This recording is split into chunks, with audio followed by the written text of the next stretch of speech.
I'm being bullied. I'm being bullied by Linry in DM. I'm being bullied. Oh, wait. It wasn't even in a DM. I'm just being bullied publicly. Linry. Linry is publicly bullying me to start the stream because I was yapping about lewd book covers on Nicole's Discord. Hello. Hello, welcome everyone. And hopefully it's going to be an easy breezy kind of stream without any issues from YouTube or OBS. Cross our fingers. Mr. Husky, my friend, the BCB ones I swatched last week during live stream. Let's see here. We've got Leo and Mr. Husky and CDC and of course Linry the Bully. And who else have I got? I got Kat. Hello, Kat. Hi, Ray. It's like how you were bullied into reading Akatar. I am so sorry. I'm so sorry that happened to you. It's not good. I would have told you. If you'd asked me, I would have told you that you will hate it. And you needn't read it. Hey, Najwa, welcome. Yeah, Husky, I did Arcana and BCB during last week's Thursday night live stream. The VOD is up on my channel. So if you want to go watch that, you can do that and see how they apply live. But Linry, now give me your lunch money. So yeah, you can check that out. The VOD is live, so you can just go ahead and like play it on 2x or something at your leisure. But yeah, tonight I was originally going to do both Prism Parade and Monarch tonight. And then I realized that Prism Parade isn't actually doing any sneak peeks whatsoever of their BCB or their PBE. Too many acronyms. Their PBE stuff until I think tomorrow. They're dropping like the names and the first hints of stuff. So I spoke to Jill and we're just gonna not have a live stream of it because this is my last PBE live stream, my last Thursday night live stream before PBE. So it's the last opportunity to show you previews of PBE stuff that I have.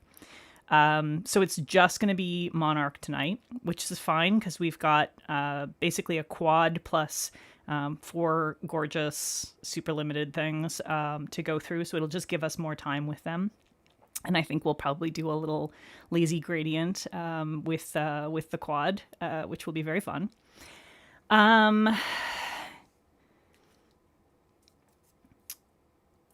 So yeah, what we are still going to do a because the Prism Parade stuff isn't limited edition. It's not limited just to the PBE event. So it's going to go live on their website after PBE. So I think what we'll do is do the live stream for that on like the 30th. Which will be a couple of days after it goes up on their website, because I'm going to do my first Thursday night after PBE. I will do a PBE roundup and just kind of show you what I got, show you my haul basically, and go through some of that and talk about the event, and then it'll be the second Thursday night after PBE that I will do the Prism Parade one. You saw one photo set out there of which, Leo? You got to decide on your budget, but not enough lists are out yet. Yeah, I agree. I forgot to put on my beautiful hat here. This is there I will do the slower blink. At least the last 2 years, this will be my third PBE. The last 2 years, Monarch and Borev have done a little. I don't know if they're going to be doing it this year as well. They've done a little like besties duo, like a thing that they do together. Because of course they used to have a brand together, Fair Maiden, and then after they went their separate ways, they're still of course very close friends. And so they do a best friends duo at PBE every year. And I don't know if they've done that this year or not, but if you bought the best friends duo, you got the little crown and everything. It's just very silly. A new bug on the ceiling? I don't believe so. No bugs. No new bugs on the ceiling. Oh, yeah, nobody was supposed to be showing the Prism Parade stuff yet, Leo. There's no glitters, though. There's no glitters. So I don't know. You're pretty sure they're still doing the duo, but they haven't shown sneak peeks yet? Yeah. Yeah, I'd be surprised if they didn't, honestly. They're both a little bit extra. Adrienne loves to make herself more work to do, so yeah, I haven't even started going through any of the shopping lists yet, Leo. I'm like, I can't cope. Yeah, the spider's been there for like a year. It actually lights up, but because it's not hooked into any power, I have to remember to go and press the button, and it's not like super bright, but hang on, I'll turn it on.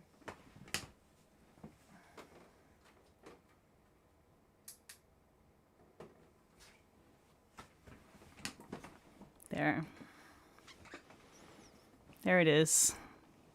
Yeah, the spider's been there for I don't know how long. A good long time. And hello, Sassy. I didn't actually say hello to you, did I? You'll make your list at the meet and greet? Yeah, in some ways I feel like the way that I did it last year worked really well for me.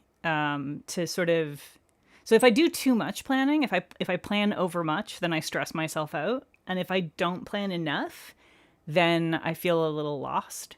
So basically what I did was I decided on a couple of tables that I knew I wanted to hit for sure, with a few polishes from each one that I had my eye on.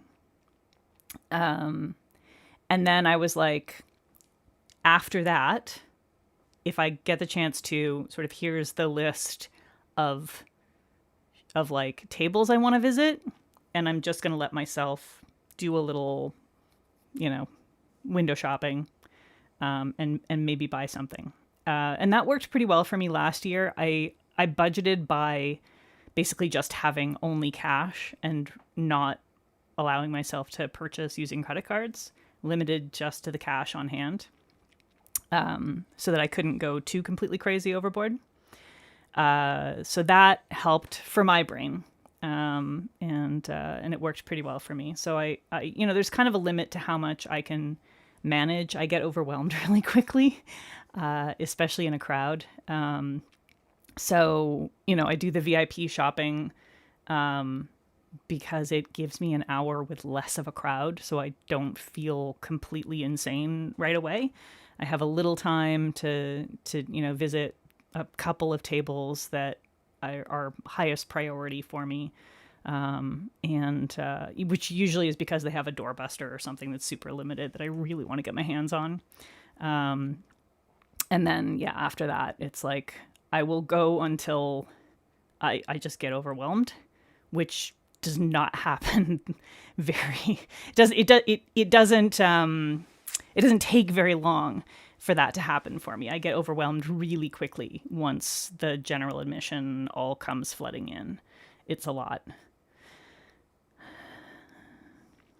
Hello, long day, nice light crown. Thank you, Lori. Do they have previews at the meet and greet? Yeah, so they have little tables set up for all the makers, where they can choose to do what they want. Some of them just have a, like one collection out. Some of them have a fair bit of stuff out. Some of them have like swatch wheels with everything swatched out for you to look at. Some of them will allow you to do your own little bit of swatching at the table. So, there's sort of a wide range of experiences there. Some of the makers will sit there with their product and sort of chat with anybody who comes there, and others want to mingle a little bit. And of course there's food and beverages and lots of socializing that happens, but a lot of people take that opportunity to get a first look at the polishes in person. Bunket, hello, and Bow and Arrows, hi, welcome. You have Hollow Collection and 2 BCBs. Hollow Collection, the one from Cleaned. I need to take a look at those. don't get me wrong, I like Hollow. I do like Hollow. But because I don't go into the sun a lot, I feel like I am less interested in just like a straight up Hollow with nothing else going on with it. They're beautiful, but I'm less likely to reach for that. Yeah, it's overwhelming fun. It absolutely is overwhelming fun. Jen and Barry's had a bargaining table. You want to see if they have this year? That's cool. You make a pre-list with all the details and then confirm the list of the meet and greet. That makes sense. Too distracted to browse by hour 2. Yeah, for sure. Yeah, so I'm ferrying for one person as well. Who I was basically like, look, I have this much brain, so as long as it's like 1 or 2 tables that I am definitely visiting anyway, and you make me a complete list of exactly what you want so that I cannot make any mistakes, I am happy to do this for you. And anything outside of that, I cannot. And I don't think I could manage ferrying for more than one person. I know people who ferry for multiple people, and I don't know how people do it. I can't. As soon as I start to feel overwhelmed in a crowd, my entire brain is gone.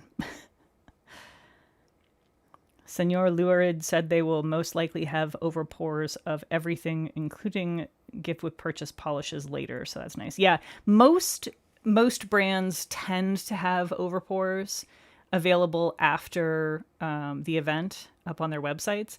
It's just that for stuff that's like, stuff for the VIP bag, some of the door crashers, things like that, it's less predictable because they're sort of intended to be super limited. So, if a lot of people want them, there may not be overpours. They try to make sure that they have enough for the people that, want it. But it wasn't trade, it was offer a price. I see. So make a deal for prototypes. Cool. That's a cool idea. I like that. You just dissociate in the crowds? That's hilarious. You're ferrying stickers for Bunket. That's sweet. All right. So why don't we get into these collection, or this collection and extras, I guess. So if anyone is not familiar with the Monarch Polish Pickup offering from, when was it? It was this past December. Pandemonium. December of 2025. It was this one. Here, I'm going to go ahead and switch over to the Nails Up display. So this was December 2025. Pandemonium. And it's a black flake with white glitters. Looks like TV static. Love it to death. Of course, it ended up on the PPU Rewind website this year. And it was quite popular. And so they decided, or Adrienne decided, to make some more, some siblings for it.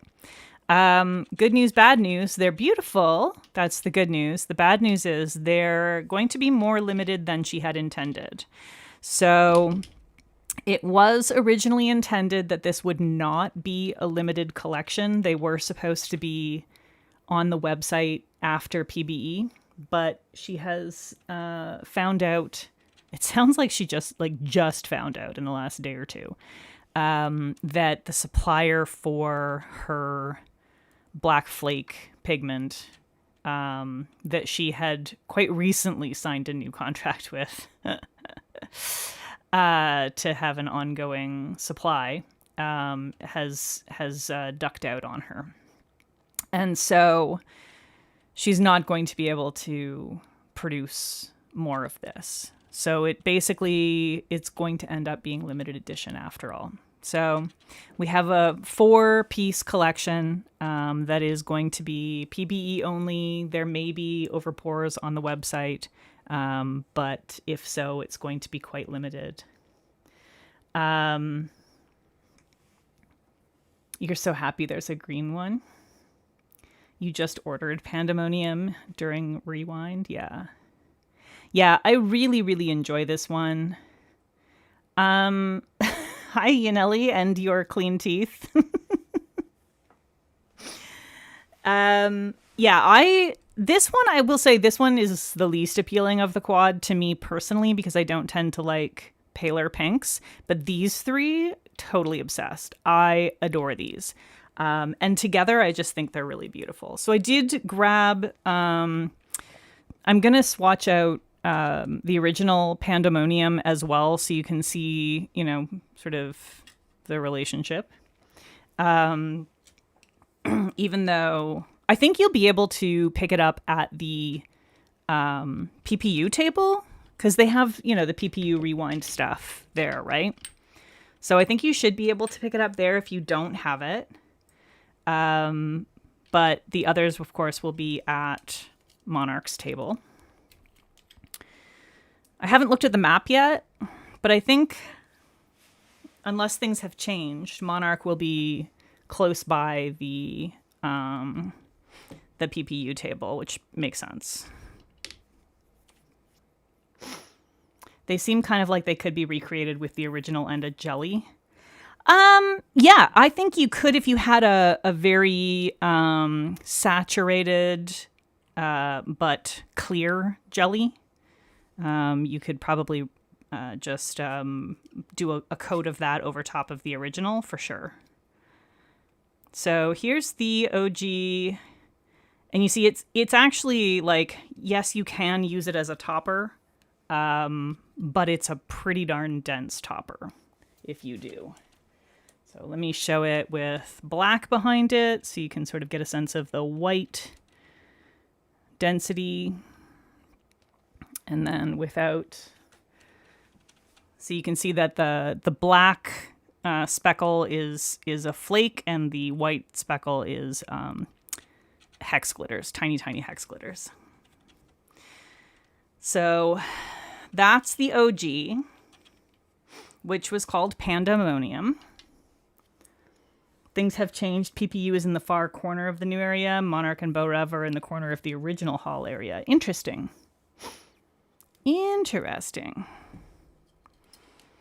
Well,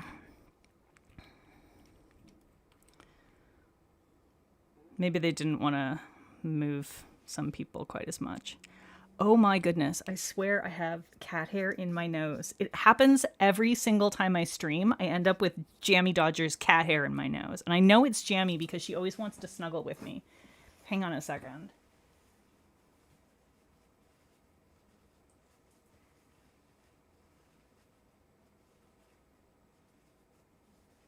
Ugh. The joys of having a cat and being a streamer, I swear. You fear you're underestimating how crazy the shopping day will be? Yeah. It's if you don't have VIP, it's very difficult to like spend any time interacting with the makers. You'll get, a minute. But they're going to be busy and frazzled, and yeah, because it's a lot. It's a lot. All right, so that is Chaos Theory. So this is the pale pink one. So you can see it's quite pale, but it is very definitely not white. It's a pastel sort of I think of it as 1990 bathroom peach kind of pink. Like it's a little bit dusty.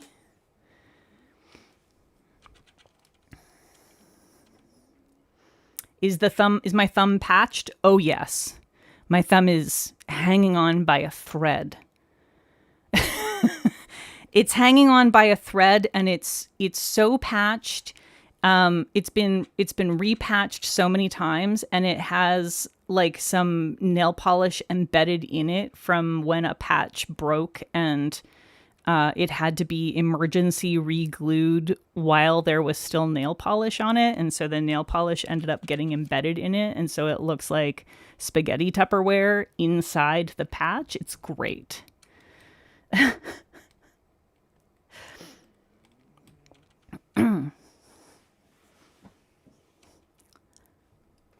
Okay. The second one, which I am obsessed with, is Questionable Decisions.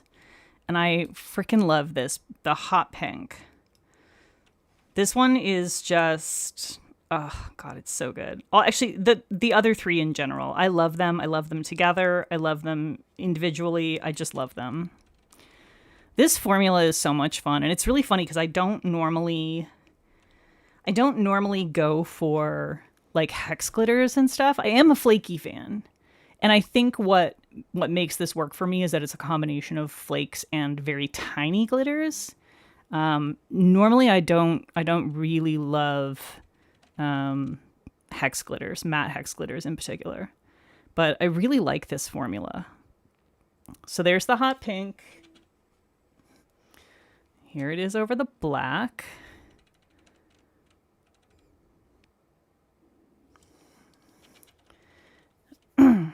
I should do a marble or kintsugi nail art of my horrendous nail. Yeah. Yeah, I've just been trying to keep it out of the spotlight as much as possible until it grows out. But of course, that's not really very possible in live streams. So, all right, the next one is Spiral Mode. And a thing that I really love about this is that, like, I can never quite decide whether it's like more green or more yellow. Like, it's definitely like a, that kind of green that rides the line. But sometimes I look at it and I'm like, kind of yellow though. You're kind of yellow though. All right, there it is over the black. And I think like when I put it over something like black, you can kind of see why my brain sometimes decides to interpret it as yellow. But it's definitely green. It's a very mossy green, yeah. Really, really fun. I love this one. And like I said, I love these three together. Oh, so delicious. They're like, I think part of why my brain likes to interpret it as yellow instead of green, as much as I love green, is that if it was yellow, those three would be the pan flag. You all know I love that. Yeah, chartreuse, tennis ball, yeah. Okay, and then the fourth one in the quad is High Voltage. Danger, danger. And this is the blue. I told Adrienne since she can't get the black flakes anymore that she should do more of the what was it called? The Mix It Monday one that used these same tiny glitters. It used the blue and the green and white, I think. I can't remember exactly which colors, but it was really, really super cute. And I knew the name earlier today. Sun something. But it was just the glitters. It was like 5 different colors of the little matte glitters. And it was so cute. So I really, really super want her to do some like that since she can't get the black flakes anymore. So that's it over the black. And this is just the first coat. So, obviously, you know, you can, if you wanted, you could just wear them like this. You could wear them as a topper over a color, whatever. You can also build them up in multiple coats. And I found that they do get completely opaque, basically. Like, you really can't see any nail in 3 coats. But they do also get a little bit thick in 3 coats. So if you want the opacity, but you don't love the super sort of thick Manny feel, sponge it on. So I tried sponging, when I actually swatched these, when I did my swatch photos for it, I did brush on all 3 coats, but then I did a skittle where I did all 5 of them together and I sponged on, I think 1 or 2 of the coats. And it gives you like, it dries faster, it is less thick, and it gives you all the coverage. So definitely recommend that if you feel like you just don't want to have, you don't want to feel like you have a thick Manny, or you like don't like to have to wait an extra little bit. Do they lazy gradient well together? We're going to find out together, Linry, because I haven't tried that yet. You like interpreting this one green because that's Powerpuff Girls? I am so fully behind that interpretation as well. It is definitely green. Like, it is green. But, yeah. All right, so I am going to brush them on for a second coat. And what I think I might do is do like we'll do the partial. So you can see 1 coat, 2 coat, 3 coat on here. And then instead of swatching them on my nails normal, because we have 4 others that we need to do as well. I was thinking I would do a lazy gradient on my other hand for these. Because I feel like that's something cute that we can try out that will be achievable for my other hand. Because y'all know my left hand is not good at doing the thing. So, see, even with 2 coats, like it really builds.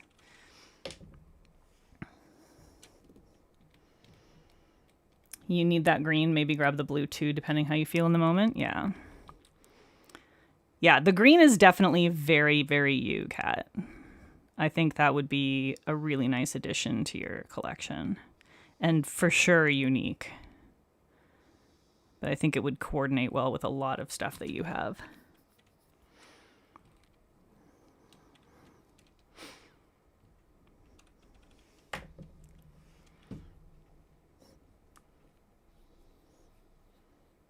You wore Pandemonium in 2 coats? Yeah, I feel like, especially if you have, I mean, your nails haven't been real short in a while. You had them quite long for a while there, but I do feel like, especially with shorter nails, you can definitely do 2 coats.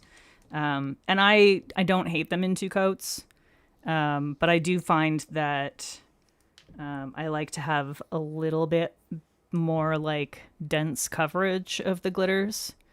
So sponging on a 3rd coat for me is the way to go.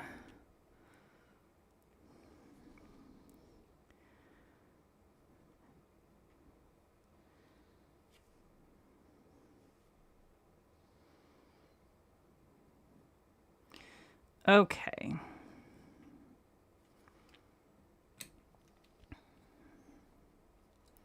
So there's our second coat of everything there.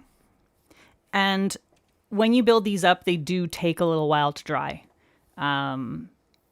which is, a thing sometimes with really dense formulas. So I'm just going to let them sit for a little bit. But what we might do then while we're waiting for that coat to dry is get our first coat of Lazy Gradient. Yeah, I know you've had some breaks. But for a while you were really long. Do sellers have testers to try at their table? Not usually, Yaneli, because it's so busy and there's such long lines that having testers at your table in the selling like on the sales floor, it would be a huge problem. At the meet and greet sometimes. How is removal, Husky? I wear I wear a peel off base coat. Always, constantly, forever. I wear a peel off base coat. But I can tell you for sure, if you don't use a peel off base coat, you are going to need to soak these off because they are a glitter. They're not just gonna come off easy peasy. They're not gonna come off like a, like a shimmer. And yeah, Cat always wears a peelie. You're going to want to soak them off. If you're not using a peelie base, you're going to want to soak them off. They are going to be a little bit of a pain. Not like large glitters, not the way that large glitters are a pain. But like definitely harder than most non-glitter formulas. Anyone at PBE selling a good peelie? I've tried so Monarch has one that works just fine. I just do DIY for mine because it's cheap and easy. But yeah, Monarch has one that works fine. Trying to think who else. There's a few other people I know that sell them. And yeah, they're kind of all, most of them are kind of the same. There's a couple of different like basic formula types. There are the ones that are basically glue and alcohol, which is, basically all the ones that are clear pretty much are going to be basically glue and alcohol. The ones that are opaque are typically latex based. And those ones behave a little differently. I haven't used them before, so I can't speak to how well those ones work. But yeah. For the most part, they're kind of the same. Am I doing like a vertical lazy gradient or am I doing like a patchy lazy gradient where we're like blobbing together?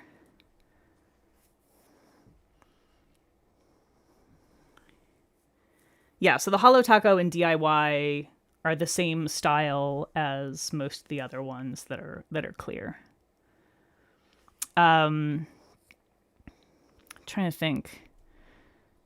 Like, I'm pretty sure Prism Parade has one that I think I tried and it was fine. Just like blob, blob, blob, patchy, let's blob. Okay. All right. Awesome. Awesome. Awesome.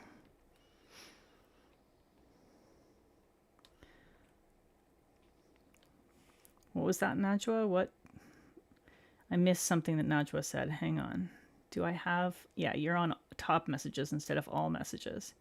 Something got everywhere and stuck around on your desk and fingers forever, but I don't know what, Nachwa, so I gotta read back. Apparently I have to read back a lot. What the heck, man? I don't know what you were talking about. What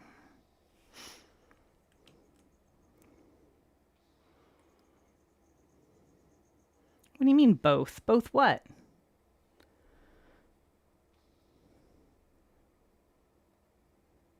We're doing blobbies. So we'll do a little bit of that.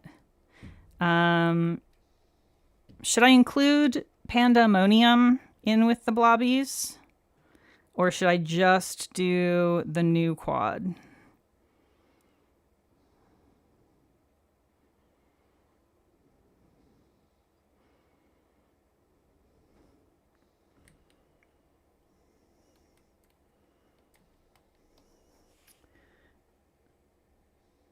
Oh, you got pandemonium everywhere and it stuck around on your desk and fingers forever? That's hilarious.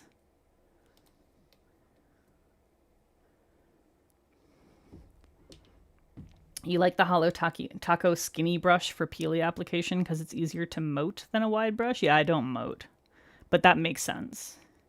Include Panda. Okay. She deserves it. I agree with you, but you know. It's hilarious that you wrote Panada by accident, I assume, Dame, because my husband has a t-shirt that is an illustration of a panda with the Canadian flag, and it says Panada. And it makes me really happy every time he wears it. He got it because he was dating a Canadian. Your numbness is tingly. My numbness is still numb. I have, thankfully it was not in my mouth, but I had a bit of arm removed today.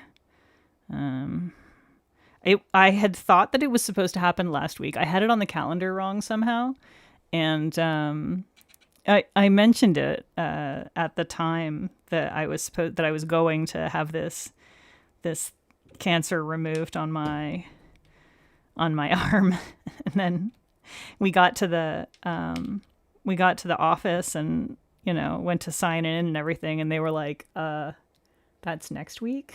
I was like, "Oh, okay." Oops. So it was actually today, but got it removed. Hopefully we got it all. All right. So there is first coat of our little blobby gradient. Maple is called Maple because you see the maple leaf on her forehead. Oh my God, cute.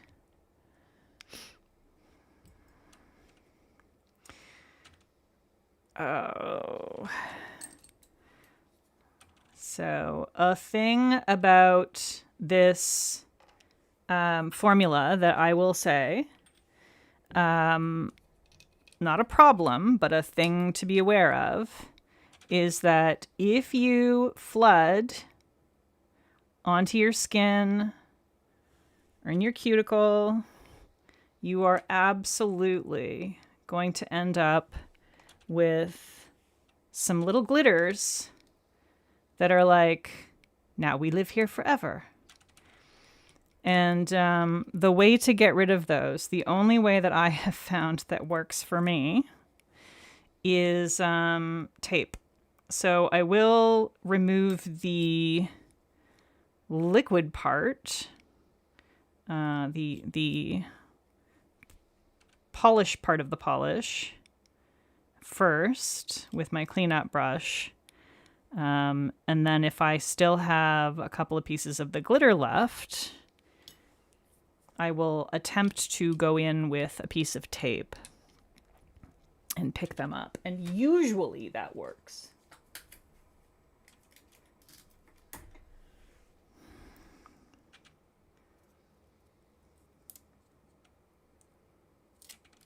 Hey, we got it. We got it. We got it. So typically that does work. Thankfully. Otherwise it'd be very annoying.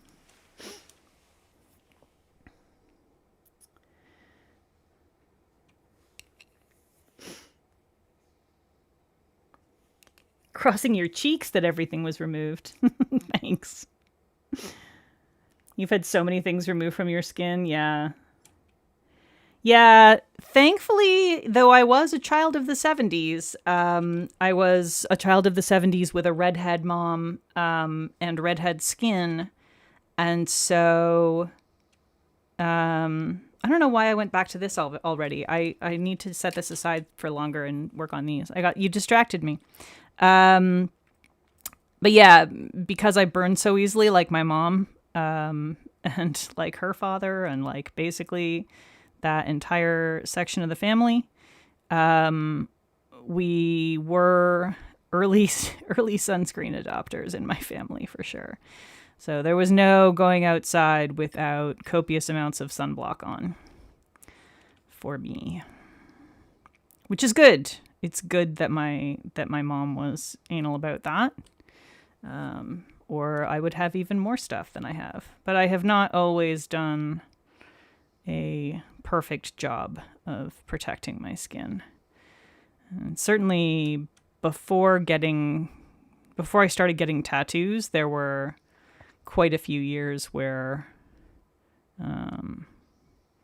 I was like straight up kind of bad at it. It's like, well, if I knew I was going to be outside for an extended period of time, then I would make sure that I put on sunscreen. But like I would, go about my daily sort of like walk to work, whatever, my daily commute kind of stuff I would do without putting sunscreen on. And that was, obviously a mistake, which I really knew better. And yet, because there historically have not been a lot of sunscreens I've been able to use because of all my skin sensitivities. I can basically only use a couple of brands that are just like gross thick and not very pleasant to wear all day, like in a lab. It's just like, ugh. So I wasn't good about always wearing it for things like that. And that is why I now am discovering things that need to be removed from my body lest they attack me even more. But because I am very conscious of changes to my skin, I did notice quite early on that there was something not quite right. And so even though the derm was like, doesn't look like anything, I was like, might not look like anything, but I would love it if you would just check it because it's being weird. And it's being weird in a way that isn't like the other weird things that my skin does. So reapplying sunscreen is hard? Yeah, for sure.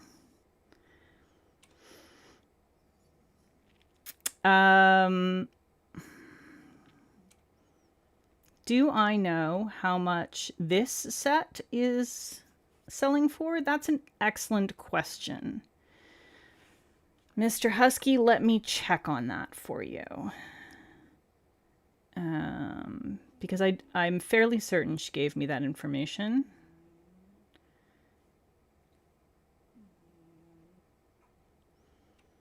PBE pricing is $12 a bottle. And for these guys, and then there's a doorbuster that I will show you later that's $6 a bottle.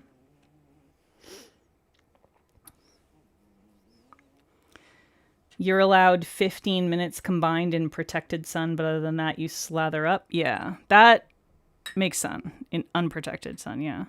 That makes sense. That's like a reasonable rule to have. But, and that's kind of about what I'll allow myself now. Basically, now I treat my whole body as though it's covered in fresh tattoos. And then, because I care about my tattoos more than I care about my skin, apparently, that motivates me to be better about sun protection. To be fair, I have spent a lot of money on my tattoos, so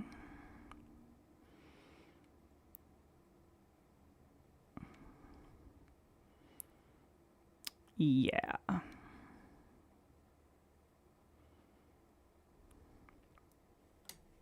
You didn't wear sunscreen for years because your skin reacted? Yeah, there's a lot of sunscreens on the market that I cannot wear. I haven't tried any of the like fancy Korean ones. I think now that we have the new chemical sunscreens that are allowed here now. I want to try them now that they're available here. Just because if I order something expensive from somewhere else and it gives me a rash, then it's just like an enormous waste of money.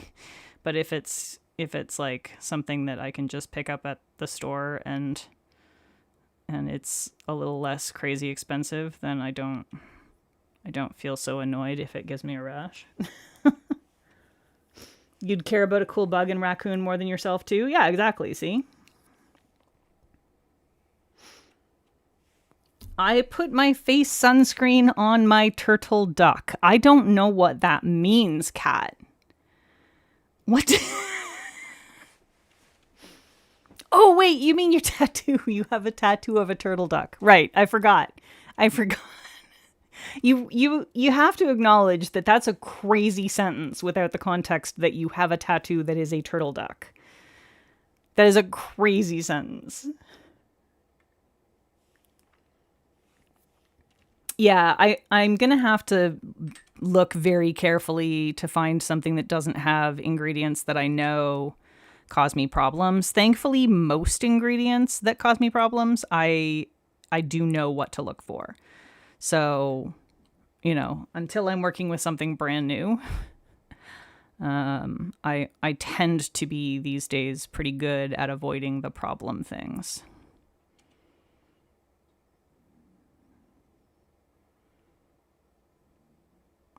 So hopefully I can find something where the only new/unknown ingredients are the effective ingredients, the active ingredients. Because that will very quickly tell me if I can use them or not.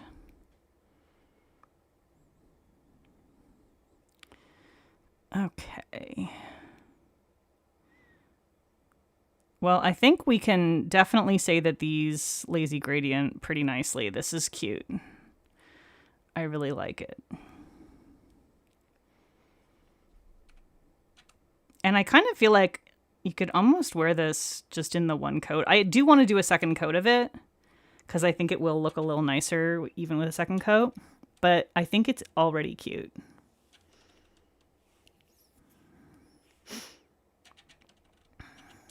Your trouble spot is the part in your hair. Yeah, that's a challenge for a lot of people. And like, obviously, the only real solution is to wear a hat, right? But like, you don't always want to wear a hat. It's a challenge. I remember, various times where I've like, if I'm like out for a real long hike or something and I stupidly didn't bring anything to cover my head with, I've like rubbed sunscreen right into my hair on a few occasions, and like trying to wash it out afterwards is the worst, but still better than having a sunscreen on your scalp. I mean a sunburn rather on your scalp. Scalp sunburn is not fun. I have had them a few times. They are not recommended. Okay. Other notes about this formula. Does dry down with a little bit of texture, not a huge super amount of texture. I did not use a glitter smoothing top coat, but I did use the Monarch High Def Shine, which is their like gel-like, it's like a plumping top coat. That's fine for me. If you're super sensitive to texture, you might want a second top coat, but they're not gritty like a reflective, like a really dense reflective polish. And they're not like uneven and spiky the way that a larger hex glitter polish will be. So they do lie down pretty flat. But yeah, you do want like at least a fairly thick plumping top coat for these. Nelly, when you say they make powder sunscreen you add to your parts, that sounds like something different. I know you mean the part in your hair.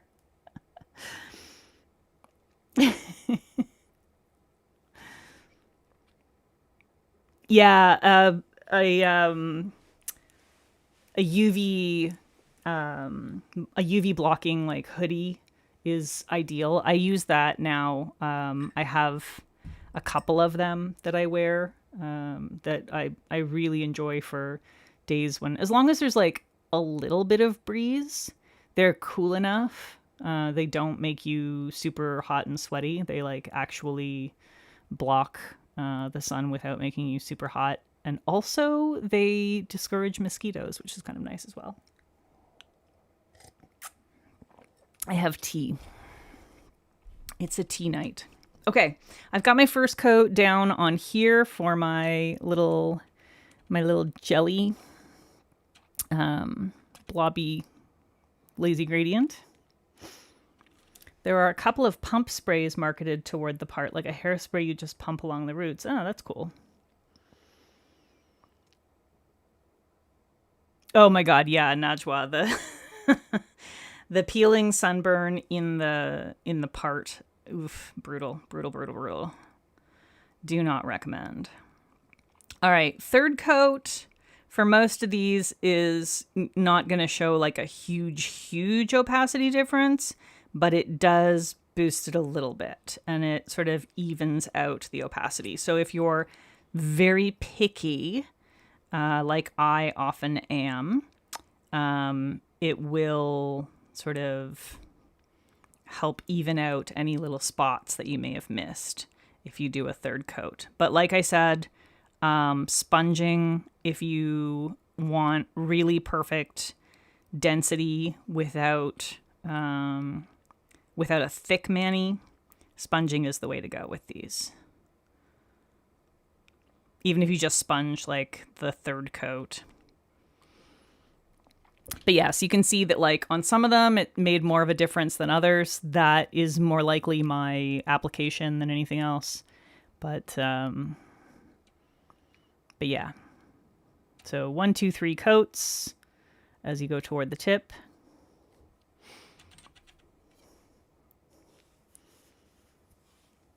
The problem with watching this is it makes you want to add it to your shopping list when you desperately need to whittle it down. I don't know what to tell you, man. I'm sorry, the polish is good. I thought I saw a question. Oh yeah, what kind of tea? Leo, it is it's just an English breakfast. It's like an Assam English breakfast. It's boring tea. I'm a boring person. I like basic, sort of unflavored, non-fancy black teas, but they have to be really good quality. So ideally I want something that's like a loose leaf, nice quality black tea. And that's kind of it. That's kind of it for me. You don't see much difference between 2 and 3 coats. Yeah. Yeah. For me, like, the third coat is not required, but I find that when I'm like looking at my nails up close, I do sometimes see like a little bare spot here and there. And so I will do a thin third coat just to, kind of make sure that I got full coverage in all those areas. Okay. Go back to this.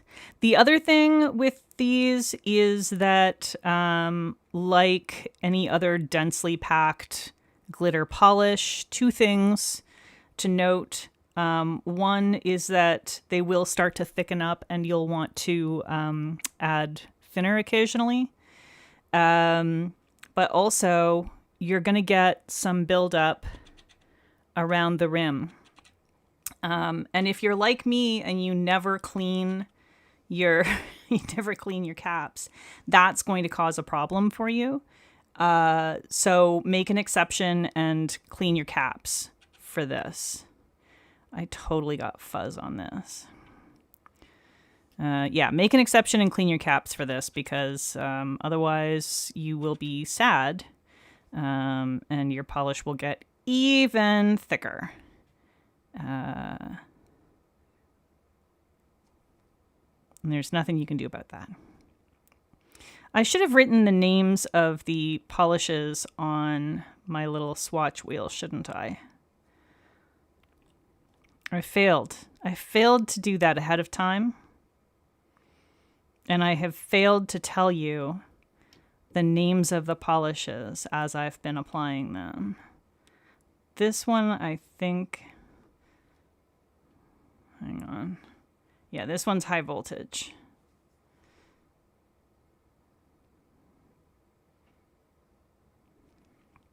So, Chaos Theory is the light pink. The darker pink is Questionable Decisions. The green is Spiral Mode. And High Voltage is the blue. Give it a rim job with acetone. Yeah. I like a chai. I will say I do like a chai. Yeah, I love an Irish breakfast. Irish breakfast is nice. I can't do a London fog so much anymore. I can't do bergamot in tea. It's just, I find it a little... Earl Grey is just not for me. It's a little too floral. I find it a little overwhelming.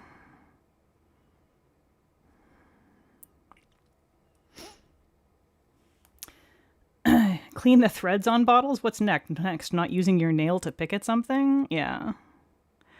Every time someone says that your nails are jewels, not tools, I'm like, my inner evolutionary biologist says, they're literally tools.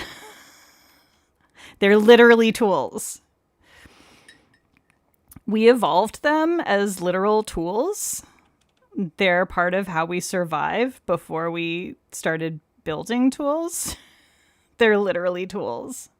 But also, yeah, if you want to grow them long, try using something else.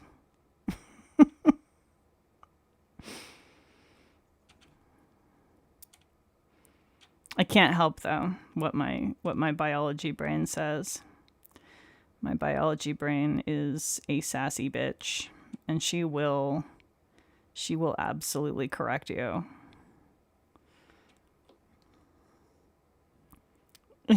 Lavender Earl Grey. Oh God, yeah, that would not work for me. Thanks, but no thanks. Interestingly, it seems like I can, like, I've eaten food that has a little bit of lavender in it, and it seems to be okay. I'm not getting any internal rashes or weird stuff, but I haven't tried anything that's like very strongly lavender, so I don't know. But I do just avoid it as a rule.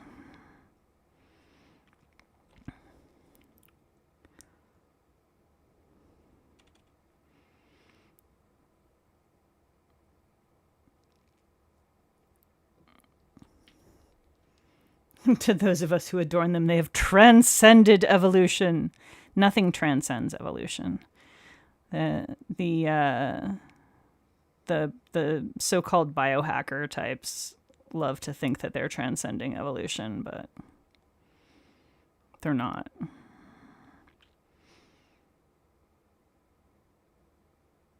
I love biohackers because if a woman was doing it, it would have a much less cool name. We would call it something like, oh, I don't know, beauty industry.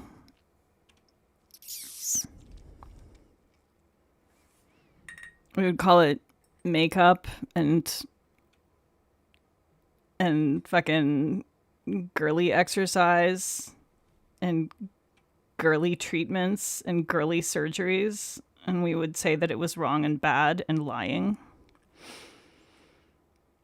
And we would judge women for doing it. But biohacking is cool. Because it sounds techie and men do it.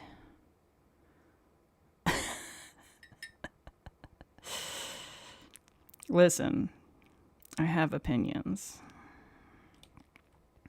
You got a bottle opener at your local soda shop and you've started using that all the time? Yeah.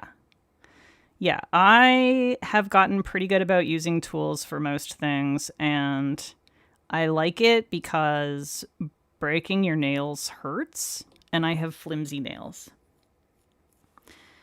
It hurts when I break my nails. They never just break nicely past the line, like past the grow out line. My brain is not functional. They always like to break into my flesh, and so yeah, I try to avoid breaks as much as possible. So I try to use tools as much as possible. I think it's a smart thing to do.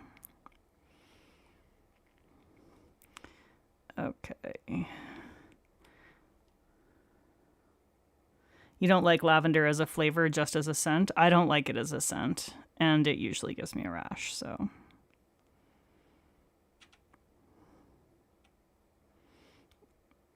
I don't really think it has a lot of flavor. I feel like it's very bland to me, which is interesting because a lot of things I find have a very, very strong flavor for me when other people are like, what do you mean that doesn't taste like anything? But lavender doesn't taste like very much to me.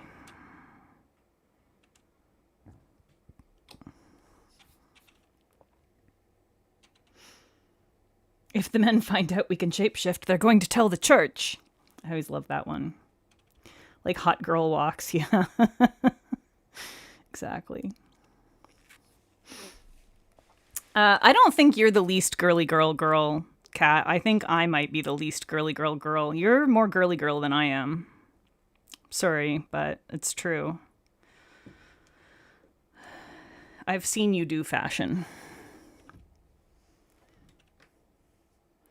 Okay. I am going to clean my... I'm going to actually clean these before I put the things back on. But I'm going to do it with a little bit of thinner instead of with acetone so that I don't have to worry about whether or not I get acetone inside the bottle.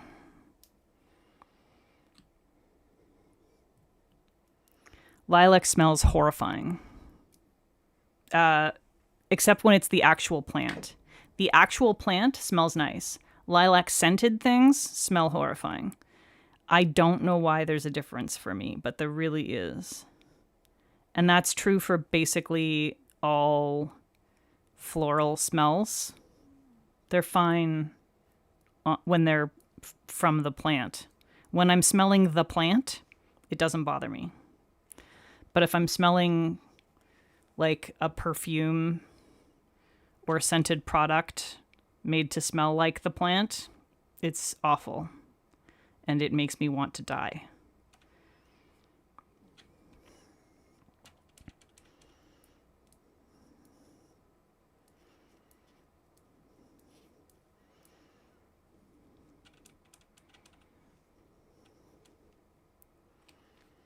Just saying, Kat. You can't deny.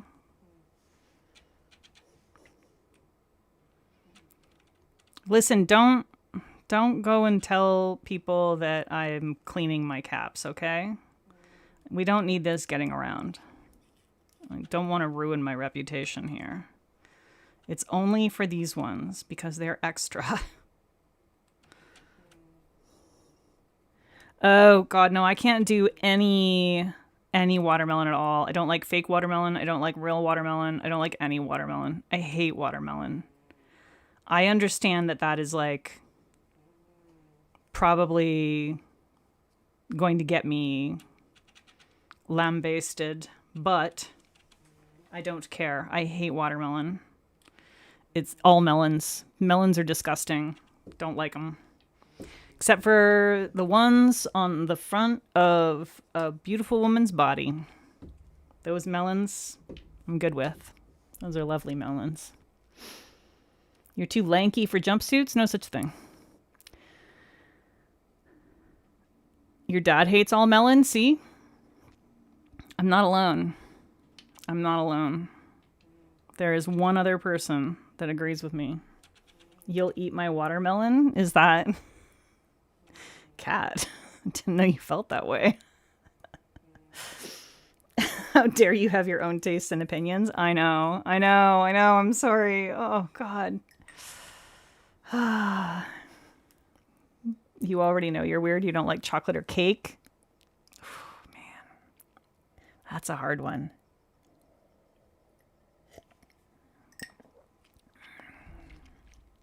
I kind of understand with cake. There's a lot of bad cake out there. There's a lot of very overrated cake. I am picky with cake, and it's almost never my first choice.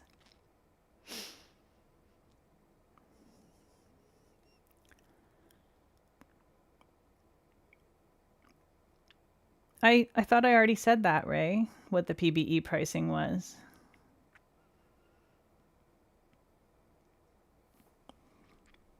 I answered that question like half an hour ago, dude.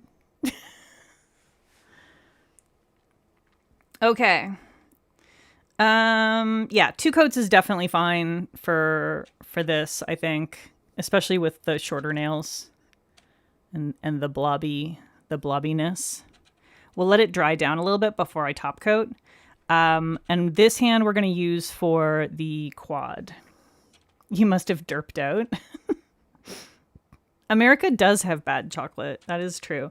There is some good chocolate available in America, but broadly speaking, American chocolate is not great. You know what I'm going to do? I'm going to take a moment to just write down the names of these polishes. So this one's separate. This is Pandemonium.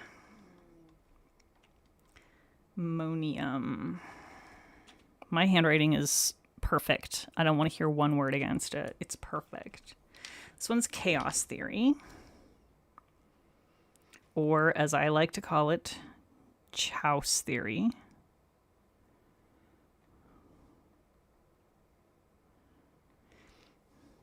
And Questionable Decisions.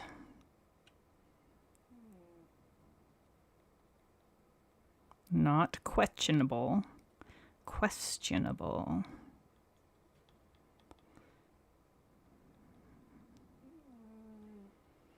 And then this one is Spiral Mode. Just going to check all the bottles and make sure I'm getting the names right, because, you know, I am so good at remembering names of things.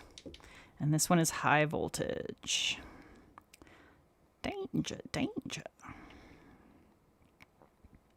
It's going to happen every single time I think about or read the name of that polish. Every single time.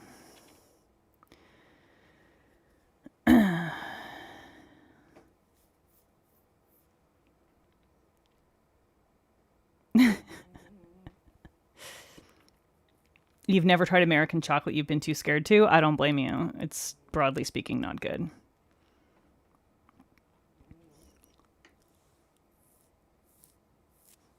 The only chocolate you've ever liked is whatever your grandmother used to make candy? Interesting. Yeah, Ghirardelli and Lindt aren't bad here. They're still, to my mind, those are like the like bare minimum. Those are like sort of the bottom of the barrel. Those are the okay chocolate. And I will say, like, there are chocolate candies, candy bars that I will eat. But they tend to be ones that don't have a lot of chocolate in them. There's a lot of other stuff going on, and so the chocolate is less important. Okay. So I have now 4 PBE exclusives, one of which is the Doorbuster, which I think it's Wish You Were Here. Hang on. Yes. So this one is the Doorbuster. This is Wish You Were Here. And then these 3 are exclusives. So we have Hidden Gem. I'm going to go ahead and write these on here before I start swatching them. Hidden Gem. And then Worth the Detour. So I've noticed that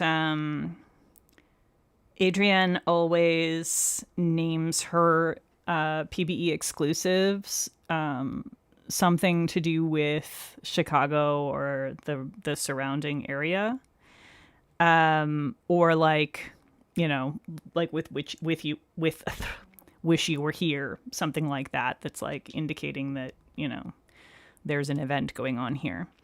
And because she always does that, I got curious about this, the title of this one, the name of this one, Local Legend. And I was like,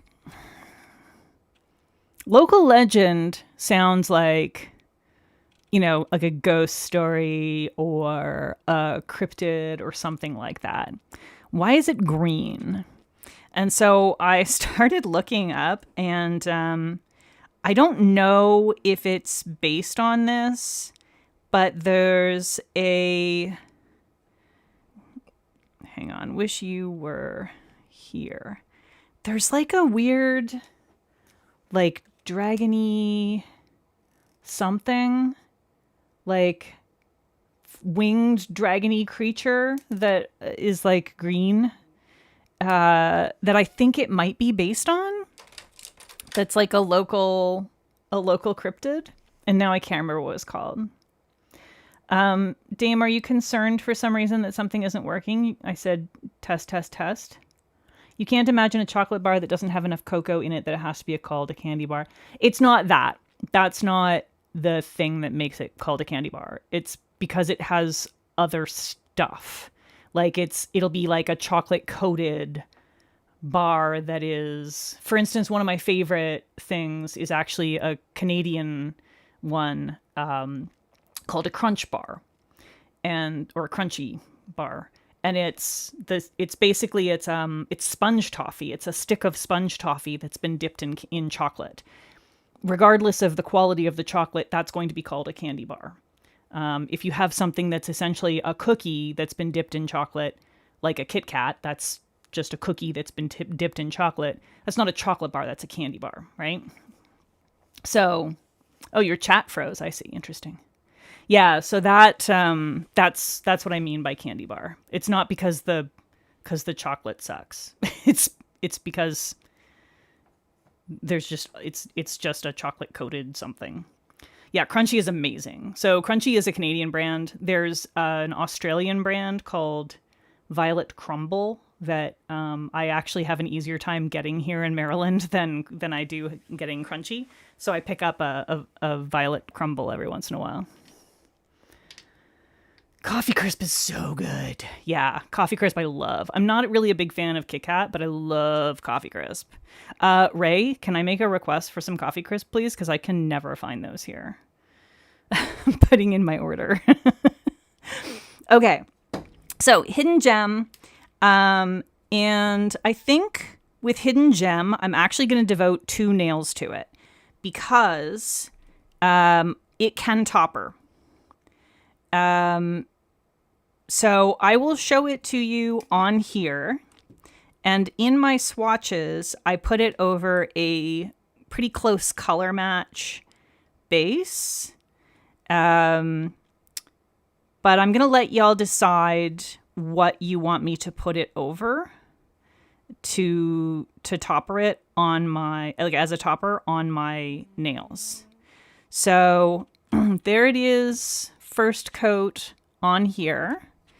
The color does build, so it will build in 3 coats. It will not become completely opaque, but you will have like pretty dense, reasonably dense pink color, like a peachy pinky color. So in my swatches that like the photos that I did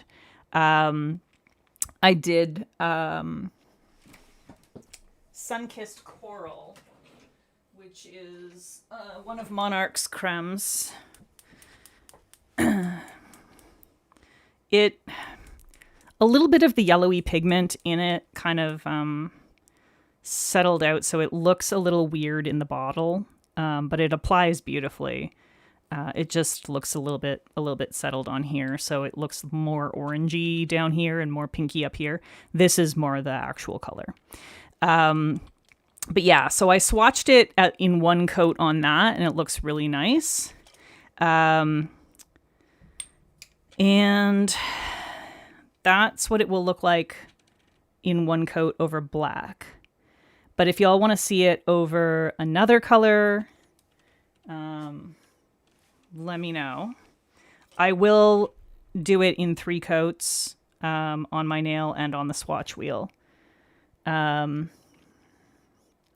I can get Violet Crumble, which is exactly the same as Crunchy. Nails over dark blue. Dark blue could be nice, yeah. I was kind of thinking about a blue.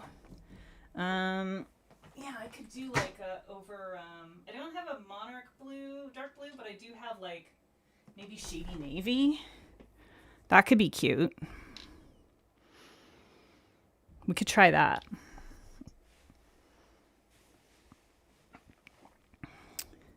Okay, so we'll do that. I'll go ahead and... Yeah, it would probably be nice over a hot pink as well. I think you're right. But let's try dark blue. We got a lurker that has suddenly spoken in the chat when artists attack. Hello, welcome. Uh-oh, I just totally got that in my cuticle. Damn it. Of course I would do that with freaking shady navy, which is going to be impossible to get out. So annoying. Why is it always the ones that are impossible to get out? Why do I never... Well, I shouldn't say I never flood with ones that are easy to get out, but it seems to happen less often. It's usually the ones that are going to be the hardest to brush out. This is going to stain this skin here for a week.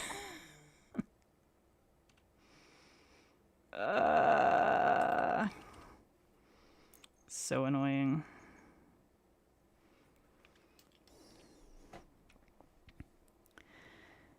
You found me through looking for swatch photos for your Airtable. I did a lot for Arcana. I love Arcana stuff.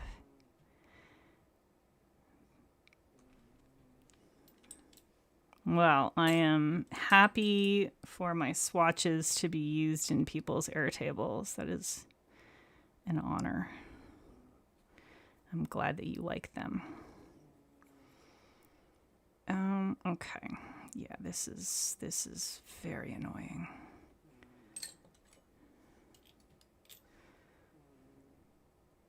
Jammy Dodgers is snoring. Probably Sassy is the only one with any chance of hearing it. Because apparently Sassy has like the world's most sensitive speakers. Or maybe she just has everything turned up super loud. I don't know. But there is a snoring cat. All right, that's going to have to do for now. It's as good as it's getting. It's fine. I also noticed that I managed to miss a little spot on the side that's going to annoy me because it's such a dark color. There we go. Okay. Ray, you're stealing some coffee crisps. Yeah, you better bring a lot, Ray. I think they went pretty quickly last time. Okay. Second one is Worth the Detour.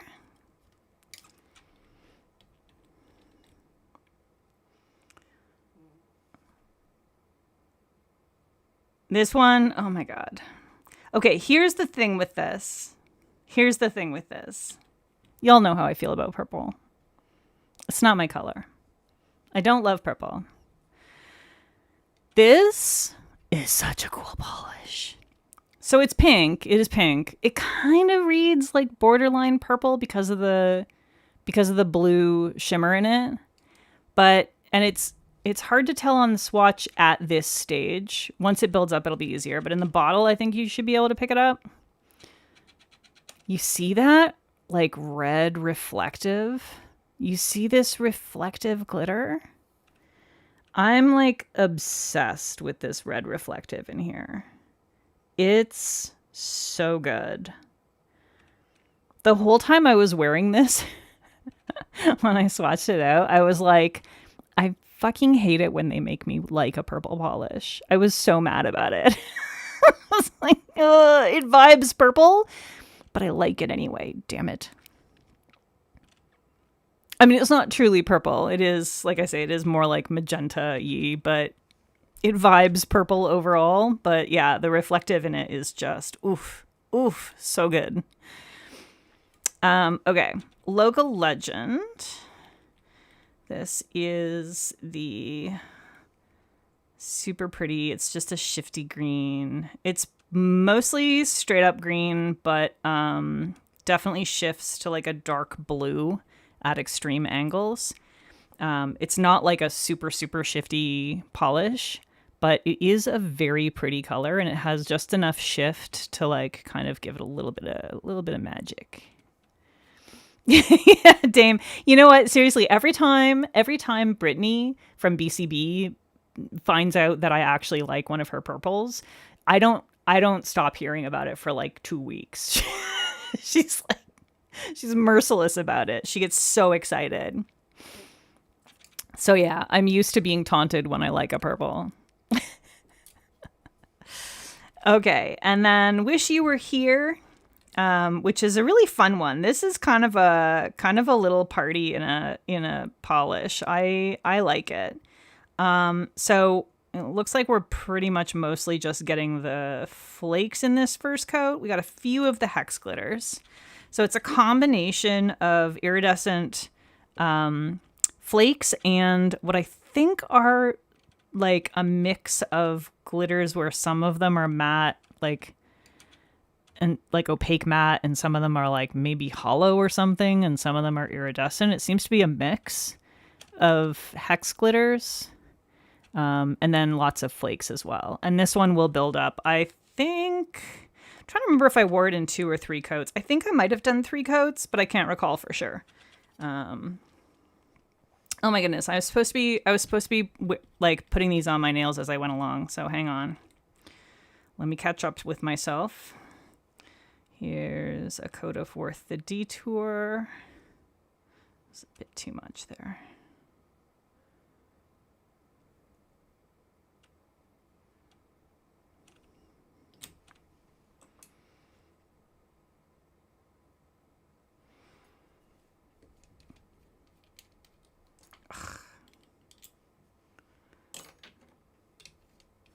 And then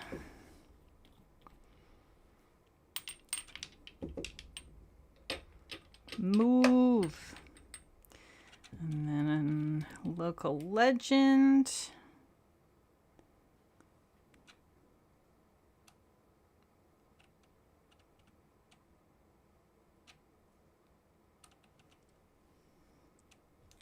I did not do a great job on that, but that's okay. I knew you'd be on her side, Maymay. Y'all just love torturing me. I get it. I understand. I know how it is. Okay. And we will put Wish You Were Here on my thumb. My janky, patched to heck, yellowy thumb. It's all right. The polish will overpower it. You'll never even be able to tell. You'll be bringing minis this time instead of the big bars, so there'll be enough for everyone. Excellent. Oh, you assumed that Sassy's ability to hear Jammy snoring was related to her cat powers? That does make sense. That is pink magenta by vibe. You reject it.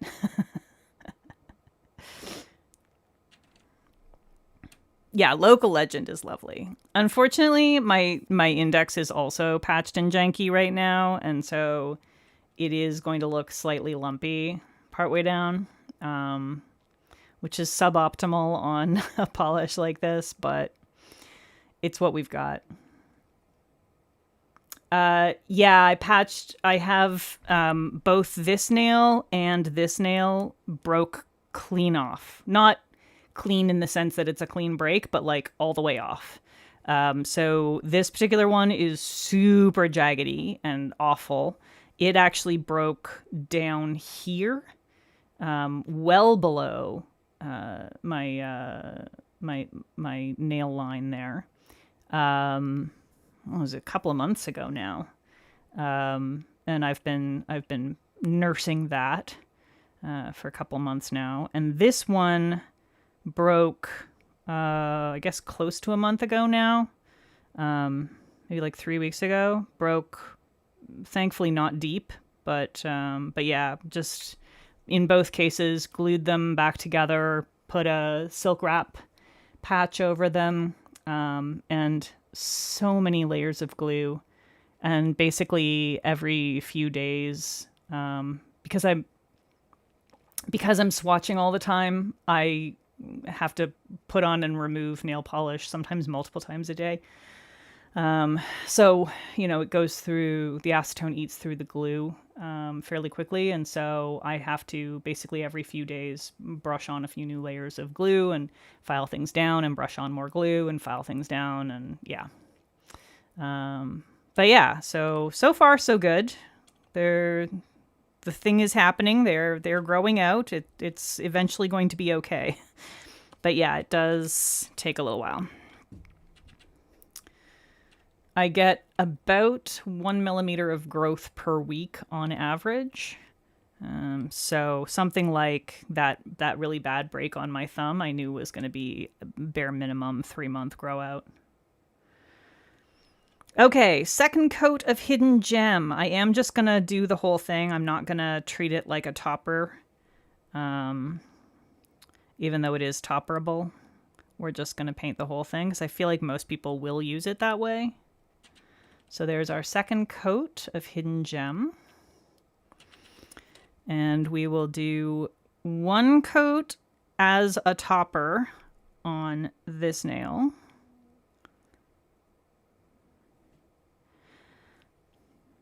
And I'm just going to, because that's a really opaque, highly pigmented polish that it's on top of, I just brushed I basically cleaned off my brush on my mat just off to the side, just in case, because I don't want to pick up any of that pigment and end up adding it to the bottle.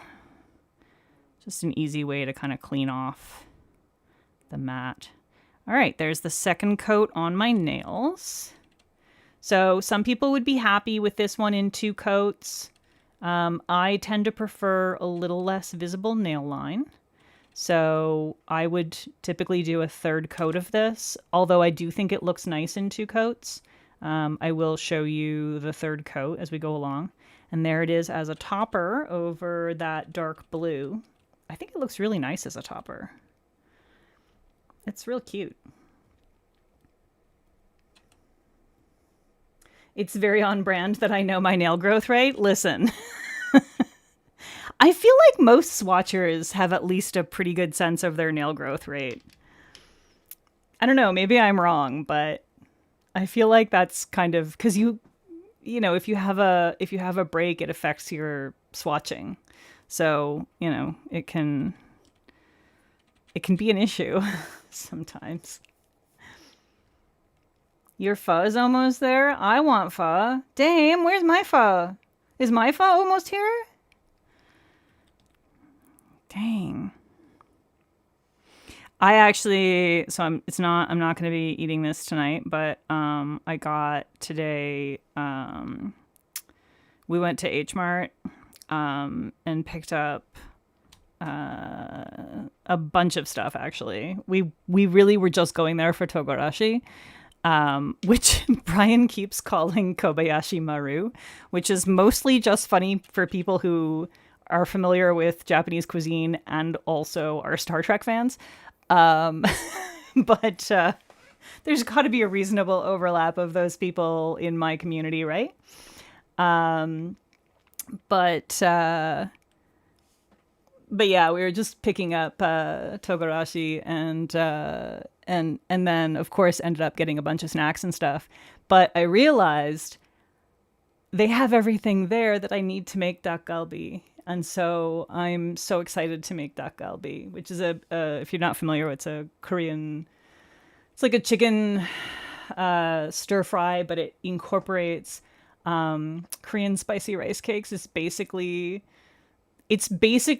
Korean spicy rice cakes, but with other stuff, like with a bunch of veg and chicken mixed in with it. Oh God, my heart is so good. It's so good. So I'm very excited about that. Yeah, togarashi is just a spice. It's a spice mix. It's like red pepper flakes with a bunch of other stuff in it. There's a few different kinds of togarashi, but yeah. When Trump and the Republicans aren't in power, you'll bring me pho. Thank you. Thanks, Dame. I'll see you then. Yeah. So what I do with the dak galbi is you make it the regular way. At least for me, I make it the regular way, and then when like most of the food is gone, you've eaten most of it, but there's still like a bunch of sauce and like nummy bits, and like maybe some cabbage and stuff left in there. Then you throw in some rice and sesame oil and some shredded seaweed and of course throw some shredded cheese on there as well.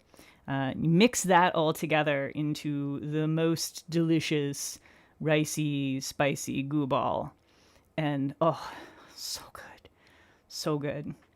And it's basically like a whole second course that tastes completely different from the first course, even though it's using the leftovers from the first course. And it's so good. Leo, you need to trim your nails roughly every 5 days? Yeah, exactly.